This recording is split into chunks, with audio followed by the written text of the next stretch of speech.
Many saints showed us devotion. Many showed us compassion.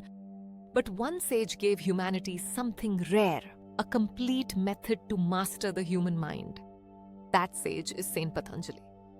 Let's walk through his journey, from birth to liberation, and the powerful teachings he left behind. Legends say Patanjali was not born in a usual way. He descended as a tiny beam of light from Adisesha, the cosmic serpent of Shiva. At that time, a devoted woman was praying on the riverbank. She wished for a child who would serve humanity.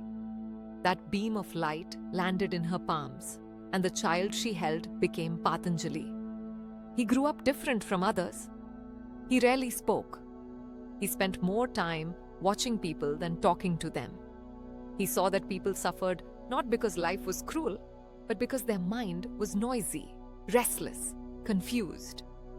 One evening, while watching the sun set behind the hills, he felt a strong clarity. The human mind needs a path, not instructions, a path. That realization set him on his lifelong journey. The search begins. Patanjali walked through forests, villages, mountains. He listened to people. He observed the world. He watched a river flow without struggle. He watched a tree stand still yet flexible. He noticed how animals lived fully in the present moment. And he realized something profound. Only the human mind remembers too much, imagines too much, fears too much, and suffers too much. The problem is not life. The problem is the unmanaged mind. This became his mission, to create a science to manage the mind. Reaching the Himalayas, his search led him to the Himalayas. There, he found Shiva, the first yogi, teaching the ancient yogic knowledge to the Saptarishis. Patanjali bowed deeply and asked, "Teach me the science that frees humans from their own mind." Shiva looked at him with stillness and said, "The mind is powerful.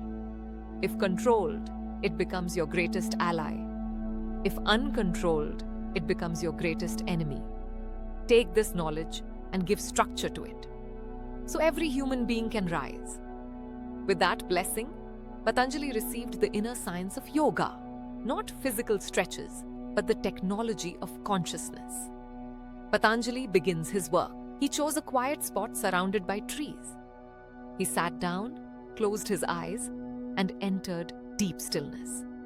In that stillness, the teachings formed themselves into precise, clear lines. Those lines became the Yoga Sutras, 196 short truths about the mind and liberation. Each sutra was brief, but carried a universe inside it.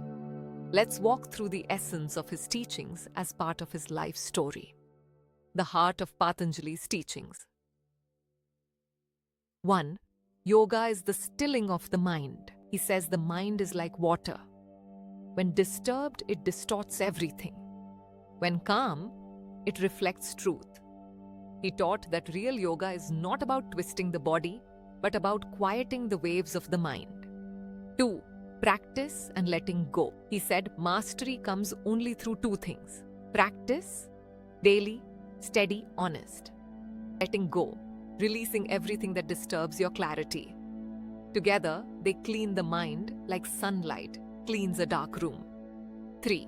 The 8 steps to freedom. To make the inner journey simple, Patanjali created 8 steps. Yama, right actions, niyama, right discipline, asana, a steady, comfortable posture, pranayama, mastering breath, pratyahara, withdrawing from distractions, dharana, one-pointed focus, dhyana, unbroken meditation, samadhi, complete union with existence. He didn't ask anyone to rush.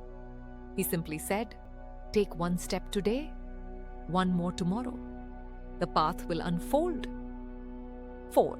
Awareness is the cure. Patanjali taught that suffering disappears the moment you become aware of it. Anger loses power when you watch it. Fear weakens when you observe it. Thoughts settle when you don't fight them. He said, awareness is the medicine, ignorance is the disease. 5. Transformation is possible for everyone. He never divided people into spiritual and non-spiritual. He believed every mind can be trained, every life can be transformed, every person can rise beyond their limitations. To him, enlightenment was not a miracle, it was a process. The sage's life as a teacher. People began gathering around him. Students came from distant lands. Patanjali taught with simplicity and clarity. He didn't use big words. He didn't promise miracles. He simply gave tools. But miracles happened anyway. People healed. People found peace. People gained clarity because they were finally learning the science of their own mind. Patanjali would smile and say, "These are just side effects. Your true gift is inner silence." Patanjali's final message. As years passed, his glow became brighter, not because of age, but because of inner mastery. One morning, surrounded by his disciples, Patanjali gave his final message. Do not fear the mind. Learn to understand it. When the mind becomes your servant, life becomes your liberation. When the mind becomes your master, life becomes your prison. He asked them to stay rooted in awareness and continue the journey with sincerity. Liberation. After this message, Patanjali entered a deep meditative state. His breath slowed. His body became still. A soft radiance began to surround him. The disciples watched in silence as his form slowly dissolved like a flame merging into a larger fire. He had come from light. He returned to light. For the world, it looked like disappearance. For him, it was completion.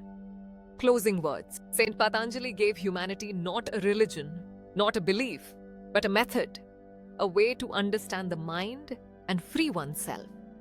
His life whispers one truth: master your mind, and you master your destiny.